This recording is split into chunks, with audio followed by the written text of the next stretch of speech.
the politics of livestock coming up on NTV's Grow. We will have the latest controversy on a Nebraska animal research facility at the center of a New York Times investigation. Plus, are low grain prices the new normal? We will talk to the experts and meet our farm youth of the month and a special harvest bee in Scotia.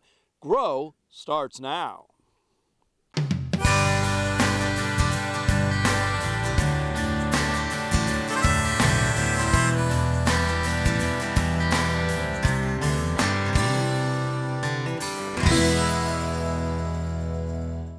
Nebraska farmers have outdone themselves, setting new corn and soybean records. The USDA says Nebraska's corn crop is likely to total 1.68 billion bushels. That's 4% bigger than last year's corn crop. Soybean production is expected to grow 1% over last year and see a record of 291 million bushels. Even the sugar beet crop in the Panhandle is expected to grow to 1.35 million tons. Unfortunately, the supply of corn and beans outpaces demand. Could low grain prices be the new normal? We talked to the experts. Here's what they had to say. Nebraska farmers have harvested record crops, but the price they're getting paid is about half what it was a couple of years ago. At the same time, the cost to grow corn and soybeans continues to climb. It's not just cash rent or seed and fertilizer, but every category has increased.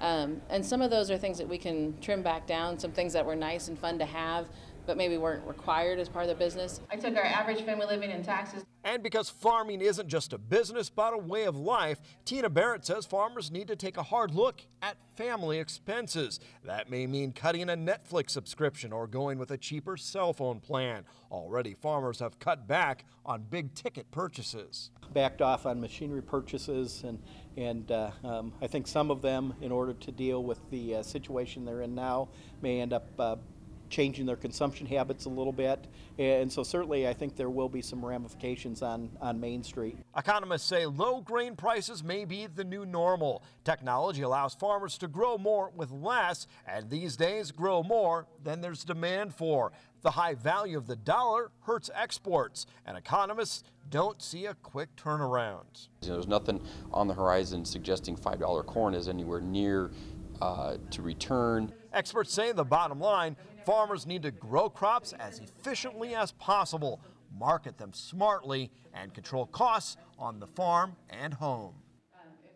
We will talk to our market analyst later in the show. Well, from GMOs to animal welfare, agriculture has a lot of critics, but how does that play out in the halls of Congress? We talked to Congressman Adrian Smith about his work on the modern agriculture caucus. Less land, less water, less chemical. Genetically modified crops, efficient irrigation, and precision technology have rapidly changed the American farm. And Congressman Adrian Smith says leaders in D.C. need to understand how modern farmers put food on the table. We want food to be affordable. We don't want regressive policy that puts unnecessary costs on folks who can least afford it. Those practices have many critics. Some want foods containing GMOs to be labeled. Smith says there are many who would like more regulations on farming. Take the controversy over rules the EPA says are needed to protect our water. Waters of the U.S. is, I think, an unreasonable and certainly unconstitutional power grab by the Obama administration through the EPA. Smith chairs the Caucus on Modern Agriculture, a group of lawmakers focused on issues like biotechnology. Some nations view GMOs negatively. Smith says that can hurt trade and hurt Nebraska farmers. We produce more than we consume, especially in a small state like Nebraska. Our producers are very efficient, they're very productive. We want to have markets all around the world to sell our product. A dozen countries have now agreed to a Pacific free trade deal. Smith says he's pro-trade, but the devil's in the details. Smith does expect TPP, the Trans-Pacific Partnership, to come up for a vote in a couple of months. I want to utilize the time available to look at those details and make sure it's good for Nebraska and good for America. Congressman Smith tells us he's withholding judgment until he has more time to read the fine print. He does, though, think it will benefit pork and beef producers. But what do national officials say about TPP? Here's some more reaction. As the Secretary and I travel, and the rest of the Cabinet travel around the country, meeting particularly with small businesses, we see opportunity after opportunity. In Oregon, there are now 86,000 jobs supported by exports. They exported more than $9 billion of goods to TPP countries. And when we reduce these barriers further and level the playing field by raising standards in these other countries, our workers and our businesses will be able to compete fairly and to win. Livestock research done right here in central Nebraska under investigation following a report by the New York Times, and now a new twist. In January, the paper reported on the Meat Animal Research Center near Clay Center. The article said the facility allowed animals to suffer. The center was later cleared of wrongdoing. This week, animal welfare groups were invited to meetings at the center. The governor and livestock groups object to their inclusion in these talks. But here you have folks who, have expressed that they are interested in ending animal agriculture, and I think our concern is USDA bringing them to mark. I mean, it sort of legitimizes their position, and we think it's kind of a non-starter. They've never indicated they want to work with animal agriculture, and we're just really concerned that, they're not there to improve animal welfare. One of the groups invited, HSUS, the Humane Society of the United States. A local farmer who advises HSUS tells us he attended the meeting, said it was not anti-agriculture, said it was a productive session. Congressman Adrian Smith condemns groups like HSUS, saying lawmakers need to set policy based on sound science and an understanding that livestock producers know best how to care for their animals.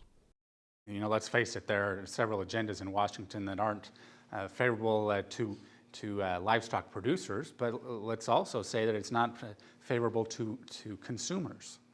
And now, if it's not favorable to consumers and not favorable to producers either, I'll tell you what, that's a problem. Permit granted for a massive new hog feeding operation in western Kansas. Seaboard Foods said it has not yet scheduled construction at Ladder Creek West.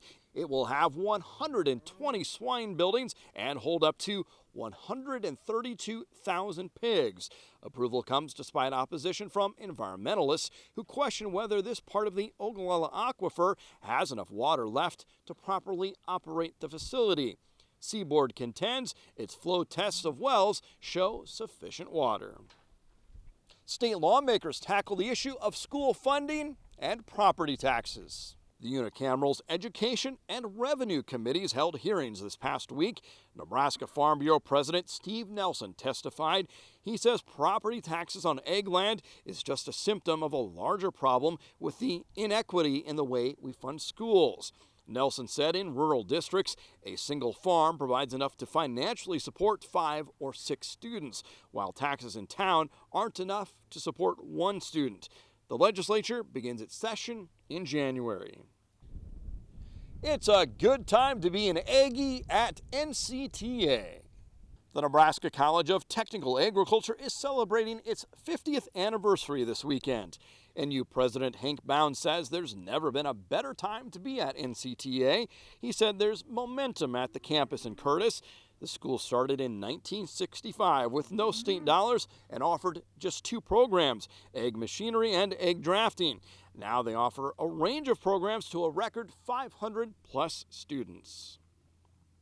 I'll look at ethanol demand and marketing up next. Later in the show, our Grow Weather Report, and still to come, a special harvest bee. Stay with us.